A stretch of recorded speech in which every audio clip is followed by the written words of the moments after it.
സുഹൃത്തുക്കളെ, വളരെ സാമൂഹ്യ പ്രസക്തിയുള്ള ഒരു ഡിപ്പാർട്ട്മെൻറ്റുമായി ബന്ധപ്പെട്ടുകൊണ്ടുള്ള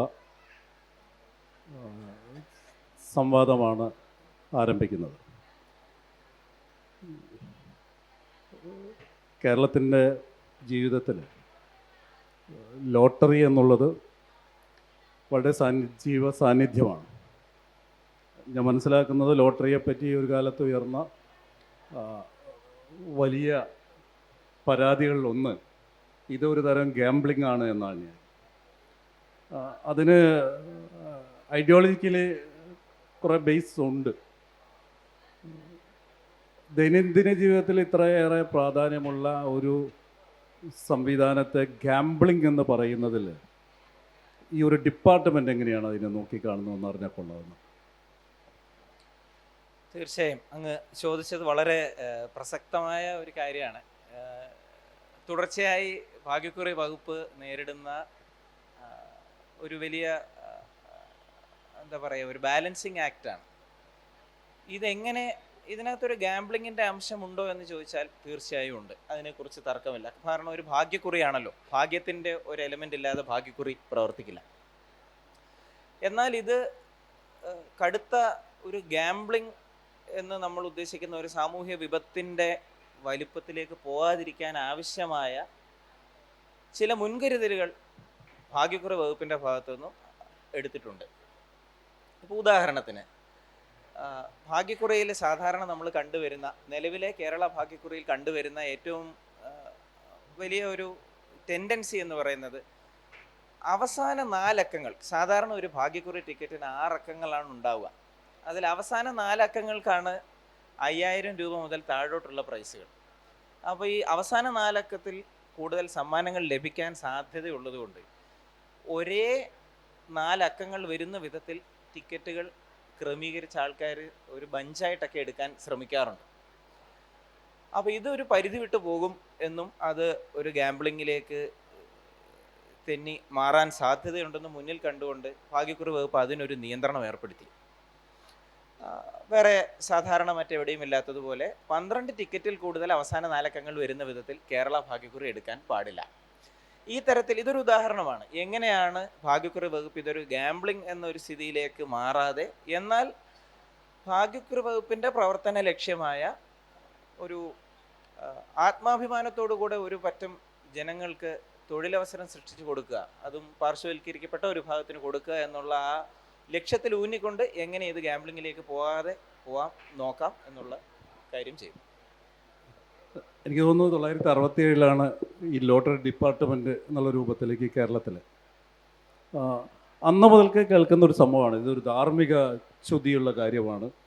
പക്ഷേ എനിക്ക് തോന്നുന്നു ഇപ്പോൾ ഈ ഷെയർ മാർക്കറ്റിൻ്റെ കാലഘട്ടത്തിലൊന്നും ഈ ലോട്ടറി ഗാംബ്ലിംഗ് ആണ് എന്ന് പറയുന്നതിനൊരു ബേസ് ഒന്നും ഉണ്ടാകാനുള്ള സാധ്യതയില്ലെന്ന് തോന്നുന്നു. പക്ഷേ സാറ് സൂചിപ്പിച്ചൊരു കാര്യം, ഇതിനൊരു സോഷ്യൽ സെക്യൂരിറ്റി മെഷർ ഇതിൽ വർക്ക് ചെയ്യുന്നുണ്ട്. അത് എങ്ങനെയാണ് ഇത് ലോട്ടറിയിൽ 4 അക്കത്തിൽ അടിക്കുന്നതോ അതല്ല ഞാൻ ചോദിക്കുന്നത്. ഒരു വലിയ ഭൂരിപക്ഷം ജനതയെയും അവർക്ക് എങ്ങനെയാണ് വെൽനെസ് പ്രൊവൈഡ് ചെയ്യാൻ വേണ്ടി പറ്റുന്നത് ഒരു സാമൂഹ്യ സുരക്ഷാ സംവിധാനം എന്നുള്ള രൂപത്തിൽ? തീർച്ചയായും ഇതൊരു സാമൂഹ്യ സുരക്ഷാ മറ്റെന്തിനേക്കാളും ഉപരി ഒരു സാമൂഹ്യ സുരക്ഷാ സംവിധാനമാണ് എന്നുള്ള കാര്യത്തിൽ തർക്കമില്ലാത്ത കാര്യമാണ്. ഇതിൽ മറ്റ് ഭാഗ്യക്കുറികളിൽ നിന്ന് അടിസ്ഥാനപരമായി കേരള ഭാഗ്യക്കുറിയെ വ്യത്യസ്തമാക്കുന്ന കാര്യം, സാധാരണ ഭാഗ്യക്കുറി നടത്തുന്ന ആൾക്ക് അതിൻ്റെ ഒരു ഓർഗനൈസറുടെ പ്രവർത്തന ഉദ്ദേശം എന്ന് പറയുന്നത് അതിൽ നിന്ന് കഴിയുന്നത്ര ലാഭം ഉണ്ടാക്കുക എന്നുള്ളതായിരിക്കും. ആ ഒരു ഉദ്ദേശത്തിലേ അല്ല കേരള ഭാഗ്യക്കുറി പ്രവർത്തിക്കുന്നത്. അതിന് നിദാനമായ ധാരാളം തെളിവുകൾ ഇതിൻ്റെ പ്രവർത്തനത്തിൻ്റെ വിവിധ വശങ്ങൾ പരിശോധിച്ചാൽ നമുക്ക് കാണാൻ കഴിയും. ഇപ്പോൾ ലോട്ടറി വകുപ്പ് ഈ തരത്തിലുള്ള വലിയൊരു കുത്തക ലാഭം ഉണ്ടാക്കി ഒരു വലിയൊരു മുതൽ വർദ്ധിപ്പിക്കാനുള്ളൊരു ശ്രമം നടത്തുന്ന ഒരു പ്രസ്ഥാനമല്ല. ഈ ലോട്ടറി വകുപ്പിന് ലഭിക്കുന്ന ഈ വരുമാനത്തിൻ്റെ 60% സമ്മാനമായി പൊതുജനങ്ങൾക്ക് തന്നെ തിരിച്ചു കൊടുക്കുന്ന ഒരു സാഹചര്യമാണെന്നുള്ളത്. ബാക്കിയുള്ളതിൽ വലിയൊരു ശതമാനം ഈ കൊണ്ടു നടന്ന് വിൽക്കുന്ന തൊഴിലാളികൾക്കുള്ള ഏജൻറ്റ് പ്രൈസും ഡിസ്കൗണ്ടുമാണ്. അതായത് ഈ വിൽക്കുന്ന ആൾക്ക് അവസാനമായി നമുക്ക് കൊണ്ട് ടിക്കറ്റ് തരുന്ന ആ അവസാനത്തെ വ്യക്തിക്കും ഇതിൽ നിന്ന് ഉപജീവനമാർഗം കൊടുക്കാനാണ് ഇതിൻ്റെ മാർജിൻ മുഴുവൻ ഉപയോഗിക്കുന്നത്. ഈ പറയുന്ന ചെലവുകളെല്ലാം കഴിഞ്ഞ് പല വർഷങ്ങളിലും ഭാഗ്യക്കുറി വകുപ്പിന് 1%, 2% ഒക്കെ ലാഭമേ ഉള്ളൂ. നമ്മൾ സാധാരണ ഒരു എന്താ പറയുക, ഒരു പോപ്പുലർ വിസ്ഡം പറയുന്നത് പോലെയുള്ള വലിയ ഒരു ലാഭ ശതമാനത്തിൻ്റെ മേലല്ല ഇത് പ്രവർത്തിക്കുന്നത്. അപ്പോൾ നമുക്ക് ഈ വലിയൊരു തുക തന്നെ ഇത് വിൽക്കുന്ന തൊഴിലാളികൾക്ക് കൈമാറാൻ സാധിക്കുന്നത് കൊണ്ടാണ് അടിസ്ഥാനപരമായി ഇതൊരു സാമൂഹിക സുരക്ഷാ പദ്ധതിയാണ് എന്ന് പറയാൻ കാരണം. ഓക്കെ, സാറ് നന്നായി പറഞ്ഞു. അതായത് ഇതുമായി ബന്ധപ്പെടുന്ന ഒരുപാട് ആളുകൾക്ക് ജീവിക്കാനുള്ളൊരു സൗകര്യം നൽകുന്നു എന്ന് പറഞ്ഞു. ഇപ്പോൾ ഈ അടുത്ത കാലത്ത് എനിക്ക് തോന്നുന്നു കേരളത്തിലൊക്കെ കേട്ടുകൊണ്ടിരിക്കുന്ന ഒരു കാര്യം, കേരളം നിലനിൽക്കുന്നത് ഈ ലോട്ടറിയുടെയും മദ്യത്തിൻ്റെയും വരുമാനത്തിലാണ് എന്ന് പറയുന്നു. ഞാനതിന് സ്റ്റാറ്റിസ്റ്റിക്സ് പരിശോധിച്ചപ്പോൾ ബിലോ 3% ആണ് ഈ രണ്ടിൽ നിന്നും കിട്ടുന്നത്. അതൊരു വലിയ പ്രൊപ്പഗൻഡ തന്നെയാണോ? അതിൽ ഭാഗ്യക്കുറിയുടെ ഭാഗത്തെക്കുറിച്ച് ഞാൻ സംസാരിക്കാം. ഈ കേരള സർക്കാരിൻ്റെ ബജറ്റ് എന്ന് പറയുന്നത് ഏതാണ്ട് 1.5 ലക്ഷം കോടിക്ക് മേലെയാണ്. അപ്പോൾ അത്രയും ചിലവുള്ള, അത്രയും പൈസ സ്പെൻഡ് ചെയ്യുന്നതാണ് കേരള സർക്കാർ ഒരു വർഷം ചിലവാക്കുന്നത്. കേരള ഭാഗ്യക്കുറിയിൽ നിന്ന് നമ്മൾ ഒറ്റയടിക്ക് നോക്കിയാൽ അതിൻ്റെ വാർഷിക വരുമാനം 12,000 കോടി എന്ന് കാണാം.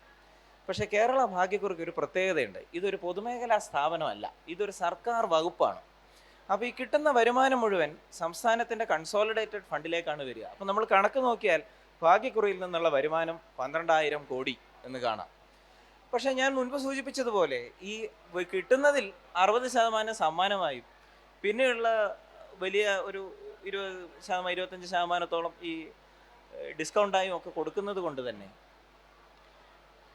മിച്ചം എന്ന് പറയുന്നത്, അതായത് ഒരു വകുപ്പിൻ്റെ ഒരു ലാഭം അല്ലെങ്കിൽ ഒരു പ്രവർത്തന മിച്ചം എന്ന് പറയുന്നത് 2-3 വർഷം മുമ്പ് 500 കോടിയായിരുന്നു. ഇപ്പോൾ അത് ഏകദേശം ഒരു 1000 കോടി ആയിട്ടുണ്ടാവും. അപ്പോൾ ഈ 1.5 ലക്ഷം കോടി രൂപ ചിലവുള്ള ഒരു സർക്കാരിന് 1000 കോടി രൂപ ഇതിൽ നിന്ന് കിട്ടുന്നത് കൊണ്ടാണ് പ്രവർത്തിക്കുന്നത് എന്ന് പറയുന്നതിലെ ഒരു യുക്തിഭദ്രത പരിശോധിക്കേണ്ടതുണ്ട്. ഓക്കെ, ഞാൻ മറ്റൊന്ന് ചോദിക്കുന്നത്, ജി എസ് ടി മേഖലയുമായി ബന്ധപ്പെട്ട ഒരു ഓഫീസർ കൂടിയാണല്ലോ സാർ. GST ആക്ട് വന്നതിന് ശേഷം ഇതിൻ്റെ ഒരു വരുമാന സ്രോതസ്സിൻ്റെ ഡിവിഷനുമായി ബന്ധപ്പെട്ട പ്രശ്നങ്ങളുണ്ട് എന്ന് കേൾക്കുന്നു. 1. 2, സെൻട്രൽ ഗവൺമെൻറ്റിന് ഇതുകൊണ്ട് എന്ത് ബെനിഫിറ്റാണ് ഉള്ളത്, അല്ലെങ്കിൽ തീരെ ബെനിഫിറ്റ് ഇല്ലാത്ത ഒരു സ്കീമാണോ ഇത്? 2 ചോദ്യങ്ങളാണ്. അതിൽ ആദ്യത്തേത് GST വന്നതുകൊണ്ട് എന്ത് വ്യത്യാസം ഉണ്ടായി എന്ന് ചോദിച്ചാൽ, GSTയുടെ തുടക്കകാലത്ത് സംസ്ഥാനങ്ങൾ സ്വന്തമായി നടത്തുന്ന ഭാഗ്യക്കുറികൾക്ക് 12% നികുതിയാണ് ഈടാക്കിയിരുന്നത്. പിന്നീട് അത് പരിഷ്കരിച്ച് 28% നികുതിയിലേക്ക് ഉയർത്തി. അപ്പോൾ ഇതിലൂടെ നമുക്ക് സംഭവിച്ചത്, ഓൾറെഡി വലിയ ഒരു ശതമാനം സമ്മാനമായും ബാക്കിയുള്ള തുക നികുതിയായും കൊടുത്തു കഴിഞ്ഞാൽ തൊഴിലാളികൾക്ക് നമുക്ക് കൊടുക്കാൻ കഴിയുന്ന തുകയ്ക്ക്, അല്ലെങ്കിൽ സമ്മാനമായി നമുക്ക് കൊടുക്കാൻ കഴിയുന്ന തുകയ്ക്ക് ഒരു പരിമിതി സൃഷ്ടിക്കപ്പെട്ടു. ഈ പരിമിതിക്കുള്ളിൽ GST ഈടാക്കിയതിന് ശേഷം മിച്ചം കിട്ടുന്ന തുകയ്ക്കുള്ളിൽ നിന്നുകൊണ്ട് മാത്രമേ ഭാഗ്യക്കുറി വകുപ്പിന് ഒരു ബിസിനസ് എന്നുള്ള നിലയിൽ അതിന് മുന്നോട്ട് പോകാൻ ആവശ്യമായ കാര്യങ്ങൾ ചെയ്യാൻ പറ്റൂ. ഈ തരത്തിൽ GSTയുടെ നിരക്ക് ഭാഗ്യക്കുറി വകുപ്പിനെ ഇങ്ങനെയാണ് സ്വാധീനിച്ചിട്ടുള്ളത്. രണ്ടാമത്തെ ചോദ്യം, കേന്ദ്ര സർക്കാരിന് ഭാഗ്യക്കുറിയുമായി എന്താണ് ബന്ധം? ഇതിൻ്റെ റെഗുലേറ്റ് ചെയ്യുന്ന parent act central lotteries act ആണ്. അതൊരു കേന്ദ്ര നിയമമാണ്. അതിനുള്ളിൽ നിന്നുകൊണ്ടാണ് കേരള സർക്കാരും ഭാഗ്യക്കുറി നടത്തുന്നത്. പക്ഷേ ഇതിൻ്റെ സാമ്പത്തിക വശം പരിശോധിച്ചാൽ, ഓരോ ഭാഗ്യക്കുറി ടിക്കറ്റും വിൽക്കുമ്പോൾ കിട്ടുന്ന GST തുകയിൽ നേരെ പാതി കേന്ദ്ര സർക്കാരിന് അവകാശപ്പെട്ടതാണ്. അതിന് CGSTയും SGSTയുമായാണ് പിരിക്കുന്നത്. അതിൽ കേന്ദ്ര സർക്കാരിൻ്റെ വിഹിതമാണ് സെൻട്രൽ GST തുക. ആ ഭാഗ്യക്കുറി വിൽപ്പനയുടെ വരുമാനത്തിൻ്റെ 14% നേരെ കേന്ദ്ര സർക്കാരിലേക്ക് പോകും. രണ്ടാമതായി കേന്ദ്ര സർക്കാരിൻ്റെ ഒരു നികുതി ഈടാക്കപ്പെടുന്നത് ഈ വലിയ സമ്മാനങ്ങൾ, അതായത് നമുക്ക് 10,000 രൂപയ്ക്ക് മേലെയുള്ള സമ്മാനങ്ങൾ ആർക്കെങ്കിലും അടിച്ചാൽ അതിനകത്ത് ഇൻകം ടാക്സിൻ്റെ TDS വരും. അവിടെ സംസ്ഥാന സർക്കാരിന് പ്രത്യേകിച്ച് യാതൊരു നികുതിയും ഇല്ല സമ്മാന തുകകളുടെ മേൽ. അത് കേന്ദ്ര സർക്കാർ നികുതികൾ മാത്രമേ പിന്നീടുള്ളൂ. അപ്പോൾ വിൽക്കുന്ന ഘട്ടത്തിലും ആർക്കെങ്കിലും സമ്മാനം അടിച്ചാലും കേന്ദ്ര സർക്കാരിന് നികുതി കിട്ടുന്ന നികുതി സമ്പ്രദായമാണ് ഇന്ന് ഉള്ളത്. അപ്പോൾ താങ്കൾ പറയുന്നത് ഇതൊരു പൊന്മട്ടയിടുന്ന താറാവല്ല ഡിപ്പാർട്ട്മെൻറ്റിനെ സംബന്ധിച്ചിടത്തോളം, ഒരു ബ്രേക്ക് വെള്ളിൽ ഇങ്ങനെ പോകുന്നു തന്നെയാണ്, അല്ലെങ്കിൽ വലിയ ലാഭം ഉണ്ടാക്കുന്ന ഒരു സംവിധാനമാണ് വലിയൊരു ലോട്ടറി എന്ന് ലാഭം പറയുന്നത്? അങ്ങനെ വലിയ ലാഭം ഉണ്ടാക്കുന്ന ഒരു സംവിധാനം അല്ല. അല്ല. ഇതിൽ ഒരു കാര്യം കൂടെ എനിക്ക് അതിനോട് ചേർത്ത് പറയാനുള്ളത്, ഈ പല ഭാഗ്യക്കുറി വകുപ്പ് തന്നെ വകുപ്പിനോട് ചേർന്ന് നിൽക്കുന്ന മറ്റ് സാമൂഹ്യ സുരക്ഷാ പദ്ധതികളുണ്ട്. ഉദാഹരണത്തിന് ഭാഗ്യക്കുറി തൊഴിലാളികൾക്കൊരു ക്ഷേമനിധി ബോർഡ് പ്രവർത്തിക്കുന്നുണ്ട് കേരളത്തിൽ. മറ്റ് ക്ഷേമനിധി ബോർഡുകൾ പോലെ ഭാഗ്യക്കുറി തൊഴിലാളികളുടെ ജീവിതം മെച്ചപ്പെടുത്താനുള്ള ശ്രമങ്ങളാണ് അതിലൂടെ നടക്കുന്നത്. അപ്പോൾ അവർക്ക് ഓരോ വർഷവും ഓണത്തിന് ഓണം ബോണസ് 7000 രൂപയാണ് ഒരാൾക്ക് നമ്മൾ കൊടുക്കുന്നത്. അതുപോലെ പെൻഷൻ, അവർക്ക് പ്രായം കഴിഞ്ഞാൽ അതിനുള്ള പെൻഷൻ കൊടുക്കും. ഇതുകൂടാതെ വിവാഹ ധനസഹായം, മരണാനന്തര ധനസഹായം, ചികിത്സാ ധനസഹായം, ഇങ്ങനെയുള്ള ധാരാളം കാര്യങ്ങൾ. ഭിന്നശേഷിക്കാരായ ലോട്ടറി തൊഴിലാളികൾക്ക് മുച്ചക്ര വാഹനങ്ങൾ കൊടുക്കുക, ഇങ്ങനെയുള്ള ധാരാളം കാര്യങ്ങൾ നടക്കുന്നുണ്ട്. ഇതിൻ്റെ കാര്യങ്ങളും ഈ ഭാഗ്യക്കുറിയുമായി ചേർന്ന് നിൽക്കുന്നതാണ്. ഇതേപോലെ തന്നെ എല്ലാവർക്കും അറിയാവുന്ന ഒന്നായിരിക്കും, കാരുണ്യ ഭാഗ്യക്കുറി എന്ന് പറയുന്ന ഒരു ടിക്കറ്റുണ്ട്, കാരുണ്യ പ്ലസ് എന്ന് പറയുന്ന മറ്റൊരു ടിക്കറ്റും ഉണ്ട്. അപ്പോൾ ഈ കാരുണ്യ പദ്ധതി, അതായത് ഇന്ന് കേരളത്തിലുള്ള നമ്മുടെ ആരോഗ്യ സുരക്ഷാ പദ്ധതിയുടെ പ്രീമിയം അടയ്ക്കാൻ ഭാഗ്യക്കുറി വകുപ്പാണ് പലപ്പോഴും ഈ തുക കൈമാറിക്കൊണ്ടിരിക്കുന്നത്. സ്വാഭാവികമായും ആരോഗ്യ സുരക്ഷാ പദ്ധതിക്ക് വലിയ തുക ആവശ്യമാണ്. അതിൽ നിന്ന് ഭാഗ്യക്കുറി വകുപ്പിനാലാവുന്നത് ഭാഗ്യക്കുറി വകുപ്പ് ഇതിൽ നിന്ന് ഇടയ്ക്കിടയ്ക്ക് കൈമാറുന്നുണ്ട്. അപ്പോൾ ഞാൻ പറഞ്ഞു വന്നത്, ഈ കിട്ടുന്ന ലാഭം പോലും ഇത്തരത്തിലുള്ള പ്രവർത്തനങ്ങൾക്ക് മാറ്റിവെക്കുന്ന ഒരു സാഹചര്യമാണ് ഇന്ന് നിലവിലുള്ളത്. മുൻകാലങ്ങളിലൊക്കെ ഒരു വിഷയം കേൾക്കാറ്, ഈ ലോട്ടറി അടിച്ച ആളുകൾ പിന്നീട് പരമദരിദ്രന്മാരായി മാറുകയും ചെയ്യുക. നമ്മുടെ നാട്ടിലൊക്കെ അങ്ങനെയാണ്, ലോട്ടറി അടിച്ചാൽ പിന്നെ ഇപ്പം അതോ അങ്ങനെ ഒരു സംഭവം കേൾക്കുന്നില്ല. ഞാൻ മനസ്സിലാക്കിയത് ലോട്ടറി ഡിപ്പാർട്ട്മെൻറ്റ് തന്നെ അങ്ങനെ എന്തോ ഒരു സംവിധാനം ഏർപ്പെടുത്തിയെന്നോ കേൾക്കുന്നുണ്ട്. സാർ ഒന്ന് പറഞ്ഞാൽ നന്നായിരുന്നു. ഭാഗ്യക്കുറി വകുപ്പിനും വളരെ സങ്കടമുള്ളൊരു കാര്യമാണല്ലോ. ഒരാൾക്ക് ഭാഗ്യം സിദ്ധിച്ചാൽ അത് ദീർഘകാലാടിസ്ഥാനത്തിൽ അവർക്ക് അത് അനുഭവവേദ്യമാകണമെന്നുള്ളതാണ് നമ്മുടെ താല്പര്യം. അപ്പോൾ ഇതിനെക്കുറിച്ച് പല വാർത്തകളും പഠനങ്ങളും വന്നു. ഒരു 10 വർഷത്തിനൊക്കെ ശേഷം പലരും തിരിഞ്ഞു നോക്കുമ്പോൾ ആ ഭാഗ്യം അവർക്ക് ശരിക്കും അനുഭവവേദ്യമായിട്ടില്ല, അതൊക്കെ പല വഴിക്ക് പോകുന്നതാണ് കാണുന്നത്. അപ്പോൾ ഇത് ഒഴിവാക്കാനായി നമ്മൾ ഒരു പരിശീലന പദ്ധതി ആരംഭിച്ചു. സ്വാഭാവികമായും ഊഹിക്കാമെന്ന്, നമുക്ക് നിർബന്ധമായിട്ട് ഒരാളോട് എങ്ങനെ പൈസ ചെലവാക്കണമെന്ന് നമുക്കൊരു കണിശത കൊണ്ടുവരാൻ കഴിയില്ല. നമുക്ക് അവർക്ക് ആവശ്യമായ ഉപദേശവും ബോധവൽക്കരണവും നടത്താനേ സാധിക്കുകയുള്ളൂ. അപ്പോൾ അതിനുള്ള ഒരു സംവിധാനം ഇന്ന് നിലവിലുണ്ട്. അതിൻ്റെ ക്ലാസ്സുകൾ ഈ സാമ്പത്തിക മേഖലയിലെ വിദഗ്ധർ, അവർ ഇൻഷുറൻസ് ആയാലും ബാങ്കിങ് ആയാലും സ്റ്റോക്ക് മാർക്കറ്റ് ആയാലും മറ്റെന്തൊക്കെ ഇൻവെസ്റ്റ്മെൻറ്റ് ഓപ്പർച്യൂണിറ്റീസ് ഉണ്ട്, ഈ അവസരങ്ങളെക്കുറിച്ചൊക്കെ പൂർണ്ണമായി ഇവരെ ബോധവൽക്കരിക്കാനുള്ള, അറിവ് പകർന്ന് നൽകാനുള്ള ഒരു സംവിധാനം നമ്മൾ ഒരുക്കിയിട്ടുണ്ട്. വലിയൊരു വിഭാഗം അത് കേൾക്കാൻ വരാറുമുണ്ട്. അപ്പോൾ അതിൻ്റെ ഒരു പ്ലാനിങ്ങും എക്സിക്യൂഷനും ഇവാലുവേഷനും ലോട്ടറി ഡിപ്പാർട്ട്മെൻറ്റ് നടത്തുന്നുണ്ട് എന്ന് പറയും. മറ്റ് അന്യസംസ്ഥാന ലോട്ടറികളുമായി വലിയ വിവാദങ്ങൾ കേരളത്തിൽ ഉയർന്നു വരാറുണ്ട്. ഈ അടുത്ത കാലത്ത് അങ്ങനെയൊന്നും കേൾക്കുന്നില്ല. എങ്ങനെയാണ് ഈ അന്യസംസ്ഥാന ലോട്ടറികൾ നമ്മുടെ ലോട്ടറിയെ, അല്ലെങ്കിൽ നമ്മുടെ കേരളത്തിൻ്റെ സമ്പദ് വ്യവസ്ഥയെ ഏത് തരത്തിലാണ് അത് ബാധിക്കുന്നത്? എന്തുകൊണ്ടാണ് ഈ അന്യസംസ്ഥാന ലോട്ടറികളെ തടയുന്നൊരു നിലപാട് നമ്മുടെ ഡിപ്പാർട്ട്മെൻറ്റ് സ്വീകരിക്കുന്നത്? ഒന്ന്, ഇതിൻ്റെ ഈ ചർച്ച ആരംഭിച്ചപ്പോൾ നമ്മൾ പറഞ്ഞതുപോലെ ഈ ലോട്ടറികളുടെ പ്രവർത്തന ഉദ്ദേശം എന്താണെന്നുള്ളത് വളരെ വ്യക്തമായിരിക്കണം. കേരള ഭാഗ്യക്കുറി എന്തുദ്ദേശത്തിലാണോ പ്രവർത്തിക്കുന്നത് ആ ഉദ്ദേശത്തിലായിരിക്കണമെന്നില്ല മറ്റ് ഭാഗ്യക്കുറികൾ പ്രവർത്തിക്കുന്നത്. നമുക്കിതുവരെയുള്ള അനുഭവം മറിച്ചാണ്. അപ്പോൾ ഈ ലാഭേച്ഛയോടുകൂടി മാത്രം പ്രവർത്തിക്കും, ആ ഒരു ഉദ്ദേശത്തിലേക്ക് ലക്ഷ്യം മാത്രം ആയി നമ്മൾ നീങ്ങുമ്പോൾ പലതരത്തിലുള്ള മൂല്യച്യുതികൾ ഇതിനകത്ത് വരാൻ സാധ്യതയുണ്ട്. അത് കോംട്രോളർ ആൻഡ് ഓഡിറ്റർ ജനറലൊക്കെ പലതവണ പല ലോട്ടറി സംവിധാനങ്ങളെ ഓഡിറ്റ് ചെയ്ത് അതിനകത്ത് വന്നിരിക്കുന്ന പിഴവുകളെയും പിശകുകളെയും ഒക്കെ പറ്റി ചൂണ്ടിക്കാണിച്ചിട്ടുണ്ട്. ഒരു സംസ്ഥാനത്ത് നിന്ന് വന്ന് നമ്മുടെ ഇവിടെ വിറ്റിരുന്ന ഒരു ലോട്ടറിക്കെതിരെ ഇപ്പോൾ ധാരാളം 30-ൽ പരം CBI കേസുകളുണ്ട്. അപ്പോൾ ഇതേപോലെയുള്ള ആക്ഷേപങ്ങൾ നിലനിൽക്കുന്നത് കൊണ്ടും ഈ അതാര്യത ഒരു വലിയ പ്രശ്നമായതുകൊണ്ടും നറുക്കെടുപ്പ് എവിടെയാണ് നടക്കുന്നത്, എങ്ങനെയാണ് നടക്കുന്നത്, ആർക്കാണ് സമ്മാനം ലഭിക്കുന്നത്, ഇതൊക്കെ വളരെ ആധാര്യമായാണ് പലപ്പോഴും നടക്കുന്നത്. ഈ സാഹചര്യങ്ങളൊക്കെ നിലനിൽക്കുന്നത് കൊണ്ട് നമ്മുടെ സമൂഹത്തിലെ ആൾക്കാർ ഇതിന് ചൂഷണത്തിന് വിധേയരാവാനുള്ള സാധ്യത നിലനിൽക്കുന്നു. ഇതുകൊണ്ടൊക്കെ കൊണ്ടാണ് ഒരു സ്കെപ്റ്റിക്കലായിട്ടുള്ള ഒരു കാഴ്ചപ്പാട് നമുക്ക് ഇതിനോടുള്ളത്. സ്വാഭാവികമായും ലോട്ടറി ഇല്ലാത്തൊരു കാലമായിരിക്കുമല്ലോ നമ്മൾ സ്വപ്നം കാണുക. എല്ലാ ആളുകളും സെൽഫ് സഫീഷ്യൻ്റ് ആവുന്ന ഒരു കാലത്ത് നമ്മുടെ ലോട്ടറിയുടെ ഒരു സാധ്യതയൊന്നും ഉണ്ടാവില്ല. അങ്ങനെ ഒരു കാലം വരെ നമ്മൾ പ്രതീക്ഷിക്കാം. ഞാൻ ചോദിക്കുന്നത്,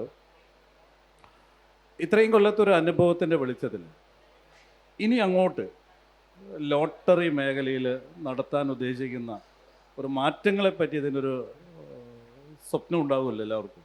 ഇതിൻ്റെ ഒരു തലപ്പത്തിരിക്കുന്ന ആളെന്നുള്ള നിലക്ക് സാറിന് ഉണ്ടാകുമല്ലോ, അതൊന്ന് പറഞ്ഞാൽ നന്ദി.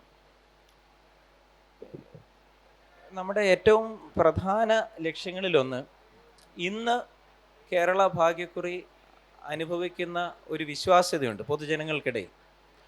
കേരള ഭാഗ്യക്കുറി എന്ന് പറഞ്ഞാൽ സർക്കാർ നടത്തുന്നതാണ്. അതിന് തീർച്ചയായും സമ്മാനമൊക്കെ കൃത്യമായി കിട്ടും.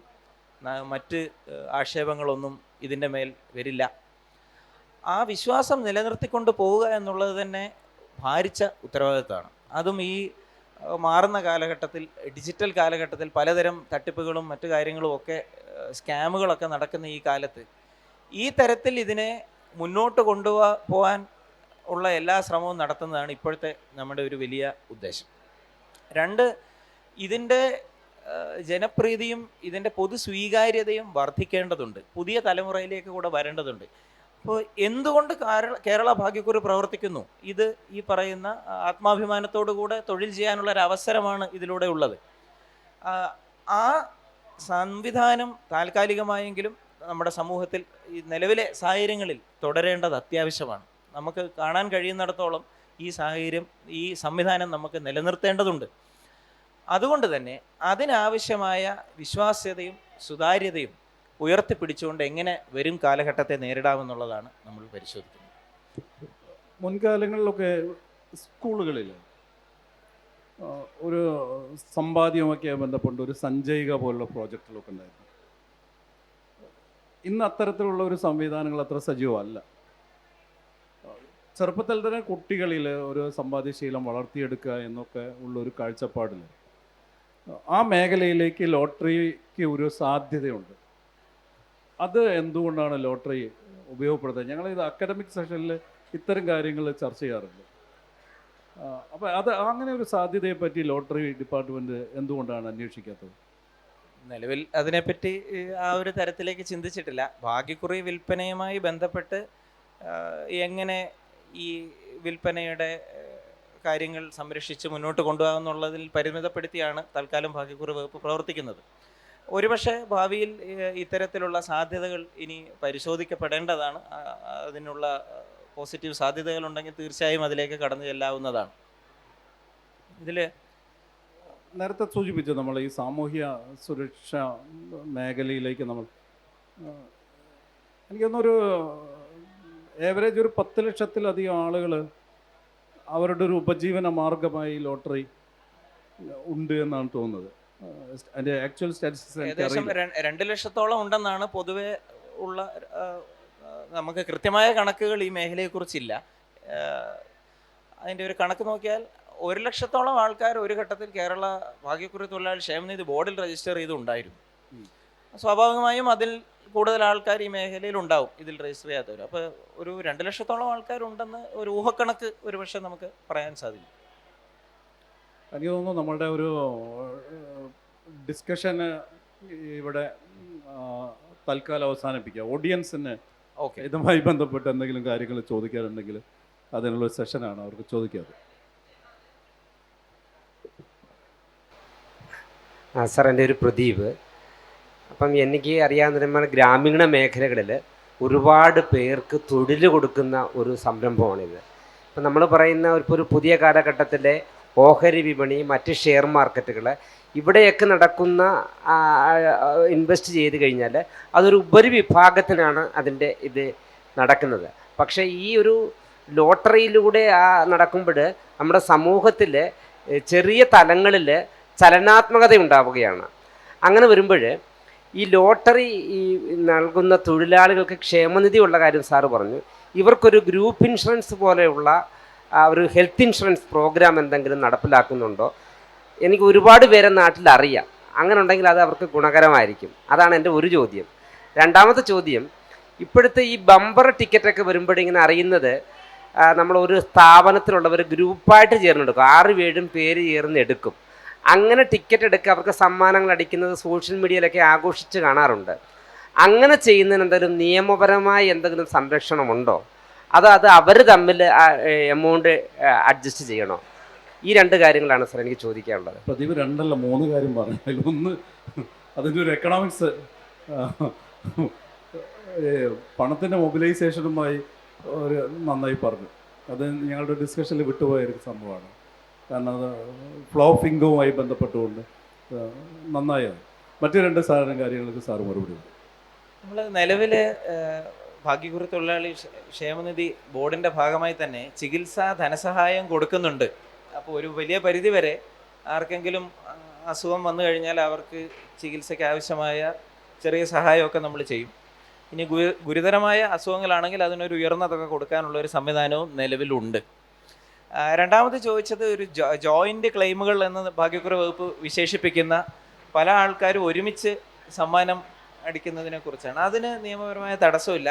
ഭാഗ്യക്കുറി വകുപ്പിനോട് സാധാരണഗതിയിൽ ഇത്തരം ക്ലെയിം വരുമ്പോൾ അവർ തന്നെ പറയും ഓരോരുത്തരുടെയും പാൻ കാർഡ് ഇതാണ്, ഈ അനുപാതത്തിൽ വേണം ഇത് വിതരണം ചെയ്യാൻ, എല്ലാവരും ഒപ്പിട്ട് തരും. അപ്പോൾ ആ അനുപാതത്തിൽ തന്നെ അവരുടെ ബാങ്ക് അക്കൗണ്ടുകളിലേക്ക് സമ്മാനത്തുക കൈമാറുന്ന സംവിധാനം ഇന്ന് നിലവിലുണ്ട്. ഗുഡ് മോർണിംഗ് സാർ, ഞാൻ റഹ്മ. എനിക്ക് ഒരു ഡൗട്ട് എന്താണെന്ന് പറഞ്ഞാൽ, നമ്മൾ ഈ ലോട്ടറി വിൽക്കുന്നതൊക്കെ വളരെ ചിലപ്പോൾ ഡിസേബിൾഡ് ആളുകളും അതേപോലെ വളരെ പാവപ്പെട്ടവരും ഒക്കെയാണ്. അപ്പോൾ ഇവരിങ്ങനെ ലോട്ടറി അപ്പോൾ നമ്മളോടൊക്കെ ഇങ്ങനെ ചോദിക്കാറുണ്ട്, അപ്പോൾ നമ്മൾ എടുക്കാറുണ്ട് ഇങ്ങനെ. പക്ഷെ അവരിങ്ങനെ കുറേ കഴിഞ്ഞ് കഴിഞ്ഞാൽ കുറേ ടിക്കറ്റ് അവർക്ക് ബാക്കി വന്നാൽ ആ പണം അവർ തന്നെ കൊടുക്കേണ്ടി വരില്ലേ എന്നുള്ളൊരു ചെറിയ ഡൗട്ട്. ആ ചോദ്യം വളരെ പ്രസക്തമാണ്. ഇതിൽ ലോട്ടറി വകുപ്പ് വിറ്റ ടിക്കറ്റുകൾ തിരിച്ചെടുക്കാറില്ല. ലോട്ടറി എന്തെങ്കിലും കാരണവശാൽ പൊതുജനങ്ങൾക്ക് വിൽക്കാൻ കഴിയാതെ വന്നാൽ അത് അവരുടെ കയ്യിൽ ബാക്കിയാവും, ആ കാര്യത്തിൽ സംശയമില്ല. പക്ഷെ പൊതുവെ നമ്മൾ കാണുന്ന ഇതുവരെയുള്ള നമ്മൾ അനുഭവിച്ചിരിക്കുന്ന ഒരു കാര്യം നമ്മൾ മനസ്സിലാക്കുന്നത്, ഓരോ തൊഴിലാളിക്കും സാധാരണഗതിയിൽ എത്ര ടിക്കറ്റ് വിൽക്കാൻ കഴിയുമെന്നുള്ളതിനെക്കുറിച്ചൊരു കണക്കുണ്ട്. വളരെ ആകസ്മികമായ ഒരു മഴയോ ബന്ധമോ അങ്ങനെ എന്തെങ്കിലുമൊക്കെ വന്നെങ്കിൽ മാത്രമേ അതിനൊരു തടസ്സം വരാറുള്ളൂ. അല്ലാത്ത എല്ലാ സാഹചര്യങ്ങളിലും പൊതുവെ കേരളത്തിൽ ഈ ഭാഗ്യക്കുറി മിച്ചം വരാറില്ല. നിലവിലെ നമ്മുടെ നാട്ടിലെ സാഹചര്യം, ഭാഗ്യക്കുറി ടിക്കറ്റുകൾ കിട്ടാത്തത് കൊണ്ടുള്ള കേസുകളും റിട്ട് പെറ്റീഷനുകളും ഒക്കെ ഭാഗ്യക്കുറി വകുപ്പിനെതിരെ ഫയൽ ചെയ്തുകൊണ്ടിരിക്കുന്ന ഒരു സാഹചര്യമാണുള്ളത്. അപ്പോൾ ടിക്കറ്റ് വിൽക്കാതെ ബാക്കിയാവുന്ന ഒരു സാഹചര്യം ഇപ്പോൾ ഈ നിലവിൽ അങ്ങനെ ഒരു സ്ഥിതി ഇല്ല. എന്തു വന്നാലും അത് വളരെ യാദൃശ്ചികമായ എന്തെങ്കിലും സംഭവവികാസങ്ങൾ ഉണ്ടായില്ലെങ്കിൽ ഈ ടിക്കറ്റുകളെല്ലാം വിറ്റുപോകുന്ന ഒരു സ്ഥിതി തന്നെയാണ് നിലവിലുള്ളത്. സാർ, എൻ്റെ പേര് ഫിറോസ്. ഒരു ചെറിയ ചോദ്യമാണ്. നമ്മുടെ ഈ ഇപ്പോഴത്തെ ഭാഗ്യക്കുറിയുടെ ടിക്കറ്റിൻ്റെ സമ്മാനത്തിൻ്റെ ഘടന, പ്രത്യേകിച്ച് ബമ്പർ ടിക്കറ്റ് 5 കോടി 10 കോടി വലിയ ഒരു സമ്മാനം ഒരാൾക്ക് കൊടുക്കുകയാണ്. അപ്പോൾ അത് മാറിയിട്ട് ഈ ഓണം ബമ്പറൊക്കെ 10 കോടി ഒരാൾക്ക് കൊടുക്കുന്നതിന് പകരം ഒരു 10 പേർക്ക് ഓരോ കോടി കൊടുക്കുന്ന രീതിയിൽ പിന്നെ ഇതിന് പരിഷ്കരിച്ചുകൂടെ എന്നുള്ളൊരു ചോദ്യമുണ്ട്. ഭാഗ്യക്കുറി വകുപ്പ് സ്ഥിരമായി ഞങ്ങൾ കേൾക്കുന്ന ഒരു ചോദ്യമാണിത്. അപ്പോൾ ഇതിനു മുമ്പ് ഇത്തരത്തിലുള്ള ചില പരീക്ഷണങ്ങൾ ഭാഗ്യക്കുറി വകുപ്പ് നടത്തിയിരുന്നു. വലിയ സമ്മാനത്തുകകളെ വീതം വെച്ച് ചെറിയ തുകകളായി നമ്മളത് ഡിവൈഡ് ചെയ്തു. പക്ഷേ സംഭവിച്ചത് ഈ ഭാഗ്യക്കുറിയുടെ വിൽപ്പന കുത്തനെ ഇടിഞ്ഞു, ആരും ടിക്കറ്റ് വാങ്ങാതെയായി. അപ്പോൾ ഭാഗ്യക്കുറി പദ്ധതി തന്നെ നഷ്ടത്തിലേക്ക് പോകുന്ന ഒരു സാഹചര്യം ഉണ്ടായി. അപ്പോൾ ഈ പദ്ധതി നഷ്ടത്തിലേക്ക് പോയാൽ അത് ഈ മേഖലയിൽ നമ്മൾ നേരത്തെ പറഞ്ഞ തൊഴിലാളികളെ സംബന്ധിച്ച് വലിയൊരു ബുദ്ധിമുട്ടുണ്ടാവും. അപ്പോൾ വിൽപ്പനയ്ക്ക് കോട്ടം തട്ടുക എന്ന് പറഞ്ഞാൽ ഭാഗ്യക്കുറി വകുപ്പിനല്ല, ഈ മേഖലയുമായി ബന്ധപ്പെട്ട് നിൽക്കുന്ന ആൾക്കാർക്കാണ് പ്രതിസന്ധി ഉണ്ടാവുക. അത് ഒഴിവാക്കാൻ വേണ്ടി ഇതിനെക്കുറിച്ച് നമ്മൾ നമ്മുടെ ഒരു അണ്ടർസ്റ്റാൻഡിങ്ങും ഇതുവരെയുള്ള മുൻ അനുഭവങ്ങളുടെയും വെളിച്ചത്തിലാണ് നിലവിലെ സമ്മാനഘടന തയ്യാറാക്കിയിട്ടുള്ളത്. എന്നാൽ ഈ സമ്മാനത്തുക ഉയർത്തുമ്പോൾ നമ്മൾ കാണുന്നത് മുൻകാലത്തെക്കാട്ടിലൊക്കെ ഒരു ആനുപാതികമായ വർധനമല്ല, വളരെയധികം വിൽപ്പനയിലേക്കാണ് ടിക്കറ്റ് പോകുന്നത്. നേരത്തെ ഓണം ബമ്പർ ഭാഗ്യക്കുറിയുടെ 1ാം സമ്മാനം നമുക്ക് 12 കോടിയും ടിക്കറ്റ് വില 300 രൂപയൊക്കെ ആയിരുന്നു. ഇത് 25 കോടിയായി സമ്മാനത്തൊക്കെ ഉയർത്തുകയും ടിക്കറ്റ് വില 500 കോടി ആക്കുകയും ചെയ്തപ്പോൾ നേരത്തെ വിറ്റിരുന്ന 54 ലക്ഷം ടിക്കറ്റിന് പകരം 76 ലക്ഷം ടിക്കറ്റിലേക്ക് വിൽപ്പന വർദ്ധിക്കുന്നതാണ് നമുക്ക് കാണാൻ കഴിയും. അപ്പോൾ ആ തരത്തിൽ സമ്മാനത്തുക ഉയർത്തുമ്പോൾ പൊതുവെ ജനങ്ങൾക്കിടയിൽ ഇതിനുള്ള താല്പര്യം വർദ്ധിക്കുകയും അതാണ് ഈ മേഖലയിലെ തൊഴിലാളികൾക്ക് കൂടുതൽ മെച്ചമെന്നുള്ള ബോധ്യത്തിൻ്റെ അടിസ്ഥാനത്തിലാണ് നിലവിലെ സമ്മാനഘടനയിൽ നമ്മൾ പ്രവർത്തിക്കുന്നത്. എനിക്ക് തോന്നുന്നു നമ്മുടെ സമയാവസാനിച്ചെന്ന് തോന്നുന്നു. എന്താണെങ്കിലും ഒരു മോഹങ്ങളുടെ വിൽപ്പന മാത്രമല്ല ലോട്ടറി, മറിച്ച് ഒരുപാട് ആളുകൾക്ക് ജീവിതവും പ്രതീക്ഷയും സ്വപ്നവും ഒക്കെയാണ് ലോട്ടറി എന്ന് നമ്മൾ കൺക്ലൂഡ് ചെയ്യാം. Okay, thank you. Thank you very much. Thank you for the chance.